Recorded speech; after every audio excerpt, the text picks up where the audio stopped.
నిజంగా చెప్పండి. ఎప్పుడైనా బేకరీలో కేక్ కొన్నాక మీ కేక్‌ని మీరు వెయిట్ చెక్ చేసుకున్నారా? హాయ్ ఆల్ అందరూ ఎలా ఉన్నారు?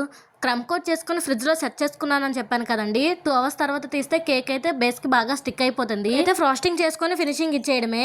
అండ్ విప్పింగ్ క్రీమ్‌లో 1 డ్రాప్ యెల్లో జెల్ కలర్ అయితే వేశాను జెంటిల్ కలర్ కోసం. ఈ వీడియోలో అయితే కేక్ వెయిట్స్ గురించి ఒక విషయం చెప్పాలండి. ఎవరైనా కస్టమర్ హాఫ్ కేజీ చేయండి, 1 కేజీ చేయండి అని చెప్తారు.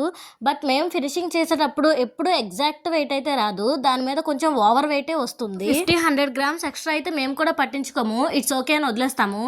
బట్ దానికన్నా ఓవర్ వెయిట్ అయితే మాత్రం మనసుకు అడగాలనిపిస్తుంది. ఈ కేక్ విషయంలో కూడా అదే జరిగింది. కేక్ కొంచెం ఎక్స్ట్రా వెయిట్ వచ్చింది. కొంచెం అమౌంట్ యాడ్ చేసి వేస్తారా అని కస్టమర్ని అడిగితే చాలా కూల్గా సరేనండి అని అమౌంట్ అయితే యాడ్ చేసి వేశారు. చాలా హ్యాపీ అనిపించింది. ఈ విషయాన్ని ఎందుకు మెన్షన్ చేసి చెప్తున్నానంటే నా పాత కేక్ ఆర్డర్స్లో కొన్ని ఇలాగే ఎక్స్ట్రా వెయిట్ అయినప్పుడు వాళ్ళని అడిగితే అస్సలు కూల్గా అయితే రెస్పాండ్ అవ్వలేదు. మేము అడగలేదు కదా, మీరు ఎక్స్ట్రా వెయిట్ చేసి మమ్మల్ని ఏం చేయమంటారు, కావాలంటే ఎక్స్ట్రా వెయిట్ది మీరే తీసుకోండి, ఇలా అయితే రెస్పాండ్ అయ్యేవారు. నిజంగా చెప్పండి, ఎప్పుడైనా బేకరీలో కేక్ కొన్నాక మీ కేక్‌ని మీరు వెయిట్ చెక్ చేసుకున్నారా?